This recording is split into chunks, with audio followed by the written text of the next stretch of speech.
La Antártida no es blanca, no como la imaginan en las fotos turísticas o en las películas, no es un mar de nieve suave y brillante, es un desierto de cuchillas congeladas, de crujidos invisibles que se arrastran bajo tus botas y de un silencio tan profundo que puedes escucharte los huesos moverse dentro del cuerpo. Cuando aterrizamos cerca de la estación Omega, el viento nos recibió con una ráfaga de partículas de hielo que cortaban la piel expuesta como cristales afilados. Éramos 6 en total. Si disfrutas de este relato, suscríbete y deja tu like. Lo que viene a continuación te pondrá los pelos de punta.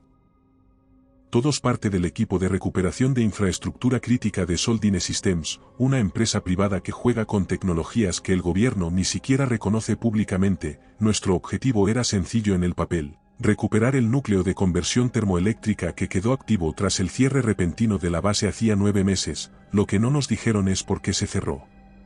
Yo soy Elías Ortega, jefe de sistemas estructurales y logística de extracción, y esta era mi cuarta misión en clima hostil. Pero nada me había preparado para el aire que encontré dentro de Omega, un aire denso, viciado, con olor a metal viejo, aceite quemado y algo más, algo que se pegaba al paladar, como carne guardada en el motor de un avión. El primero en notar que algo no cuadraba fue Nate, el biólogo industrial, al encontrar sangre seca en las bisagras internas del hangar. No era una mancha, era una línea, un chorro que bajaba desde el panel superior y se detenía justo donde alguien, aparentemente, había soldado la puerta desde dentro, no desde fuera, desde dentro. Entramos armados, algo inusual para una misión de recuperación, pero el piloto del Hércules nos entregó las armas con una frase seca: Protocolo Omega 7, si encuentran sobrevivientes, no interactúen sin confirmar ID biométrica. En ese momento pensé que era paranoia, pero apenas abrimos el primer compartimento de mantenimiento, vimos el primer indicio de que aquello no era un simple accidente. En el suelo, bajo una capa de escarcha, había una mano humana, suelta, con los tendones aún unidos al guante, congelada en una posición que sugería no solo amputación, sino lucha, como si alguien hubiera intentado abrir una compuerta y no hubiera tenido tiempo. Avanzamos por los corredores en formación, con cámaras activas, sensores ambientales y grabadoras encendidas. La luz parpadeaba, como si el sistema eléctrico funcionara con el último aliento de una bestia herida. Julia, la ingeniera electromagnética, intentó acceder al servidor local, pero descubrió que todo el sistema estaba encriptado con un código de emergencia que ninguno de nuestros protocolos podía romper. Eso era imposible, a menos que alguien aún estuviera dentro manteniéndolo cerrado. En la sala común encontramos signos de una evacuación apresurada, bandejas con comida a medio consumir, trajes térmicos abiertos en el suelo, y un mensaje escrito en la pared con carbón: no dejarlo subir. La frase nos dejó helados más que el clima, porque no decía no dejarlo salir, como uno esperaría, sino no dejarlo subir, como si lo que fuera que causó todo esto estuviera debajo, no afuera, y no se trataba de evitar una huida, sino una ascensión, como si la amenaza viniera desde el hielo, desde las entrañas de la tierra, y alguien hubiera entendido que lo peor no era que escapara, sino que llegara a la superficie. Fuimos al núcleo, el lugar donde se encontraba el generador experimental. Una estructura sellada tras 3 puertas de presión térmica y seguridad biométrica. El sistema nos permitió el acceso con las claves proporcionadas, pero una vez dentro, encontramos que algo más se había activado. Una red de sensores geotérmicos conectados a una consola auxiliar que no figuraba en los planos. El núcleo vibraba, no de forma normal, sino como si estuviera alterado. Sus niveles eran inestables, mostraba pulsos de energía que parecían sincronizarse con algo externo, un patrón, como si respondiera a una señal, algo que venía de abajo. Y entonces pasó, un temblor, leve al principio, pero suficiente para apagar las luces por un segundo y provocar que el piso temblara bajo nuestras botas. Y justo cuando regresó la iluminación de emergencia, escuchamos el primer sonido proveniente del subsuelo. No fue un crujido, no fue roca quebrándose, fue un grito, bajo, cavernoso, no humano, no animal, un eco como si la tierra estuviera gritando por dentro. Raúl, el especialista en presión térmica, juró que vio algo pasar frente a la compuerta posterior del hangar mientras revisábamos las grabaciones del dron interior. Lo que captó fue una sombra, algo grande, deslizándose sobre la superficie helada con movimientos fluidos, pero sin forma clara, como si no tuviera una silueta definida, como si el frío mismo se estuviera moviendo. Analizamos las lecturas térmicas y detectamos fluctuaciones mínimas bajo el suelo, en una zona llamada subsuelo 3, un espacio que debería estar sellado desde la década del 90 por riesgo de colapso. Sin embargo, el acceso estaba desbloqueado y las compuertas mostraban signos de haber sido abiertas desde dentro. Relatos como este son parte de nuestro libro en Amazon. Encuéntralo en la descripción.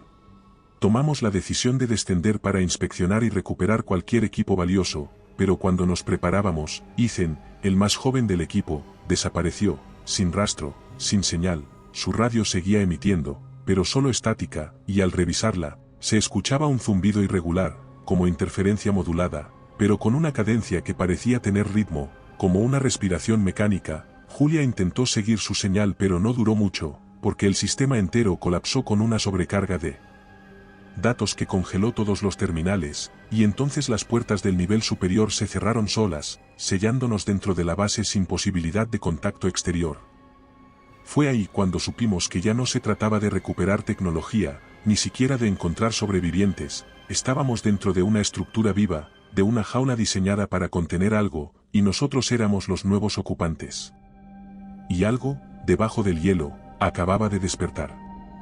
Lo que más me perturbó no fue la desaparición de Ethan ni el temblor del suelo bajo nuestras botas, fue la forma en que el silencio cambió, un segundo antes de que descendiera el caos, como si todo el hielo que rodeaba la estación contuviera la respiración. La electricidad chispeaba en los paneles, la luz se volvió azulada y las puertas mecánicas emitieron un zumbido que no era de falla, era de orden, como si alguien, o algo, hubiese dado la instrucción de cerrar todo de golpe. Nos miramos sin hablar, solo con las pupilas dilatadas por la tensión, sabiendo que la única salida ya no era hacia arriba, sino hacia abajo, hacia el infierno que se abría bajo nosotros con cada latido irregular del núcleo. Raúl tomó la delantera con el sensor de presión, yo iba detrás con el rifle térmico, Julia y Nate cerraban la formación. Descendimos por el eje B9, un acceso de mantenimiento que conectaba con subsuelo 3, aunque según los planos, debía estar bloqueado por un derrumbe registrado en 1997. Sin embargo, el camino estaba limpio, y eso era lo peor.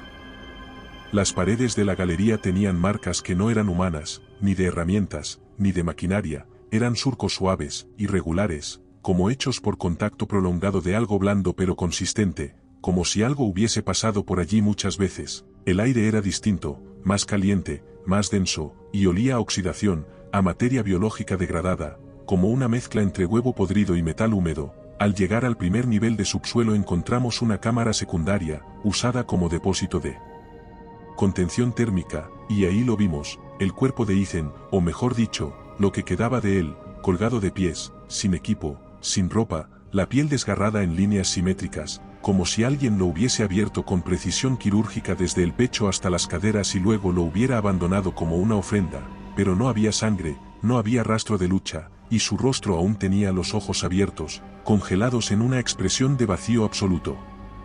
Julia se quebró un poco en ese momento, cayó de rodillas, comenzó a hiperventilar. Nate intentó calmarla pero fue inútil, y mientras la ayudábamos a ponerse de pie, la temperatura bajó de golpe y los sensores marcaron un cambio atmosférico, presión descendente sin explicación, como si algo enorme se hubiera desplazado en un espacio cercano, y fue entonces cuando lo escuchamos por primera vez, no un rugido, no una voz, sino un arrastre, un sonido profundo, húmedo, como de carne arrastrándose sobre metal, proveniente de los túneles que conectaban con la cámara de observación geotérmica. Iluminamos con las linternas pero no vimos nada, solo sombras y vapor, pero el arrastre se detuvo de golpe, y en el silencio que siguió, escuchamos un clic, metálico, preciso, repetido 4 veces, como una señal. Corrimos, no sé cuánto ni por dónde, pero llegamos a un corredor largo donde aún funcionaban algunas luces de emergencia, y entonces lo vimos, por primera vez, la criatura, alta, más de 2 metros, encorvada como si su columna estuviera incompleta, la piel negra y brillante como hielo quemado, sin ojos, sin rostro visible, solo un cráneo alargado cubierto de algo que parecía placa ósea, y de su espalda sobresalían extremidades irregulares, no brazos, no alas, sino estructuras que se abrían y cerraban como capullos respirando. Tenía una mandíbula compuesta que se abría en 3 partes y al hacerlo emitía un clic agudo que atravesaba el aire como un silbido que dolía en los huesos. Raúl disparó primero, una ráfaga directa al torso, pero la criatura no se detuvo, simplemente giró la cabeza hacia él y avanzó con un movimiento fluido, sin caminar, sin correr, solo avanzando como si el suelo se deslizara bajo ella. Nos dispersamos por instinto, sin coordinación, cada uno hacia un túnel diferente, y el sistema de comunicación cayó con una explosión sónica que nos aturdió al instante, una especie de pulso emitido desde el cuerpo del ser. Lo último que vi antes de doblar la esquina fue a Raúl siendo levantado por una de esas extremidades, con su cuerpo sacudido como un muñeco, la sangre saliendo en líneas rectas como si la presión interna se hubiera multiplicado. Su cabeza chocó contra el techo y desapareció de mi vista. Me adentré en una galería sin nombre, un pasillo angosto con paredes húmedas que parecía respirar, porque el vapor. Este vídeo es posible gracias a nuestros miembros. Gracias por hacer esto posible. Por se condensaba y luego desaparecía como si algo lo absorbiera. En ese túnel encontré una compuerta bloqueada por hielo, la abrí a golpes y me arrastré dentro. Activé la señal de rescate en mi traje y traté de recuperar la conexión con Julia o Nate. Solo ruido, solo estática. Pasaron minutos o tal vez horas, y entonces, en la oscuridad del corredor, vi una luz tenue, una linterna.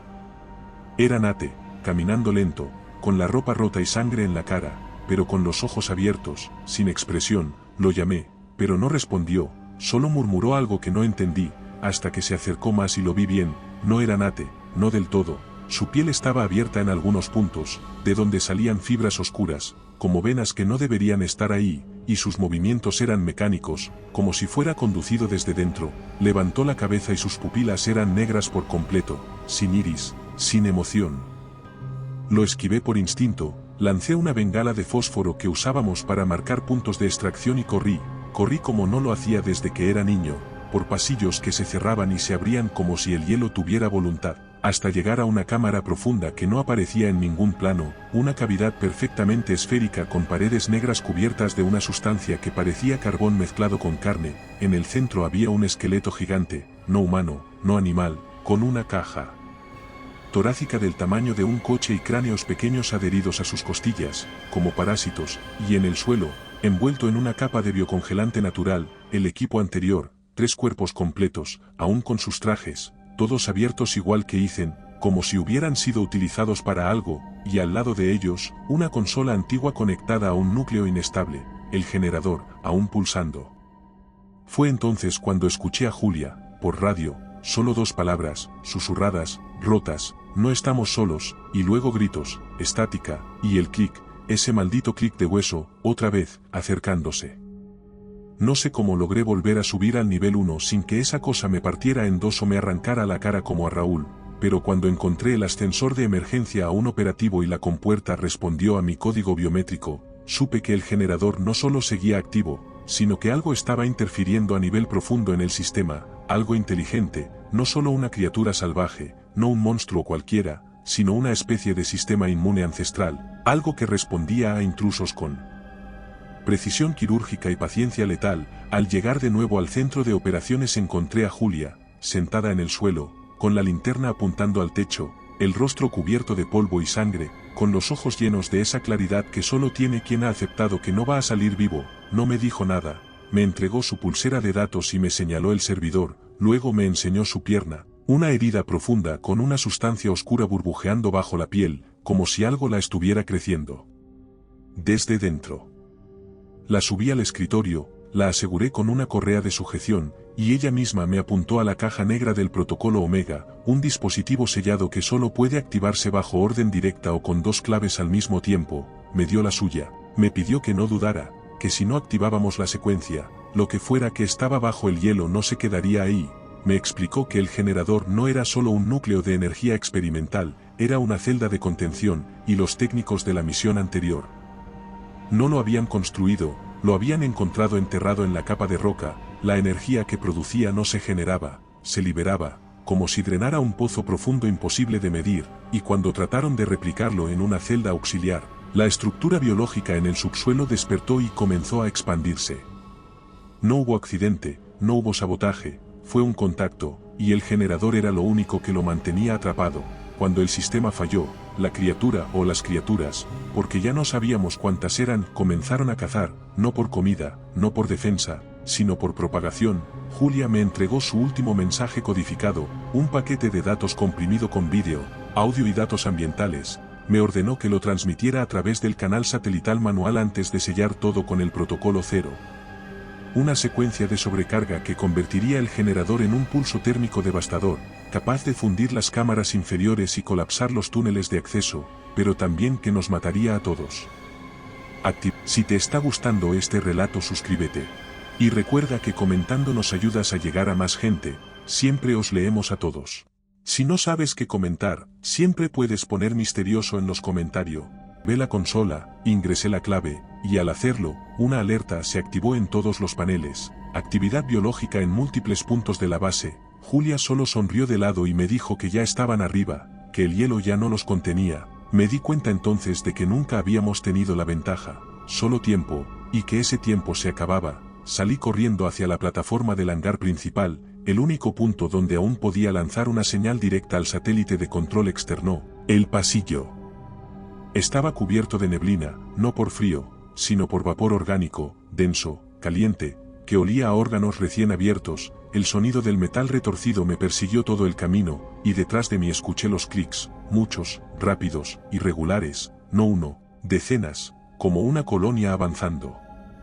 No disparé, no me detuve, me arrastré por el ducto lateral y llegué a la torre de transmisión donde conecté la pulsera de Julia, inicié la subida de datos y miré el contador. 3 minutos, el protocolo 0 se ejecutaría en 3 minutos exactos, y en ese tiempo todo el complejo se fundiría desde dentro, la estructura, el generador, la criatura, y yo, claro, si no lograba escapar, pero entonces, entre el vapor, vi algo que me hizo vacilar, un dron de superficie, activo, aún encendido, con su señal parpadeando en azul. Significaba que el módulo de evacuación externa no había sido dañado, y si lograba llegar a él, podía subir hasta el punto de extracción donde el Hércules nos dejó días antes.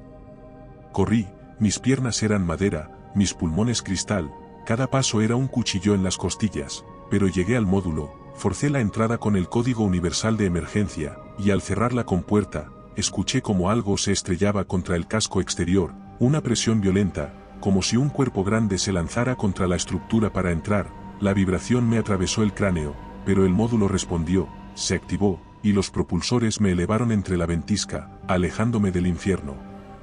Justo cuando el sistema marcó los últimos segundos, 5, 4, 3. Desde el aire vi la estación Omega explotar sin ruido, una implosión térmica que colapsó sobre sí misma, una columna de vapor y fragmentos de hielo fundido que se alzó como una herida abierta, y entonces, nada, solo blanco, solo silencio, pero en el fondo de mis oídos seguía oyendo los clics. El módulo aterrizó a kilómetros de distancia, fui recogido por un equipo de evacuación científica de otro proyecto que no tenía idea de lo que estaba ocurriendo. Pasé semanas en cuarentena sin hablar, sin explicar, solo observando mis manos, mis venas, mis ojos, porque aunque los análisis no mostraban infección, yo sabía lo que había visto en Julia, en Nate, en los cuerpos colgados, y sabía que esas cosas no morían con fuego ni con frío, solo se adaptaban. Entregué el paquete de datos, lo subieron a los servidores y dijeron que lo analizarían, que lo revisarían, que se pondrían en contacto. Eso fue hace 4 meses. Hoy recibí un mensaje sin remitente, solo una línea de código que se traduce en una instrucción de sistemas antiguos. Núcleo secundario detectado. Señal activa. Localización, Patagonia. Y aunque estoy en el otro lado del mundo, siento que el suelo tiembla otra vez, muy suave, como un clic en el hueso. Si te ha gustado este relato, aquí tienes otro que te pondrá los pelos de punta. Si buscas historias más intensas, en nuestro canal de relatos largos te esperan narraciones de más de 1 hora. Y si quieres llevar el terror contigo, nuestro libro en Amazon tiene historias exclusivas. Buenas noches, desde Terreno Misterioso.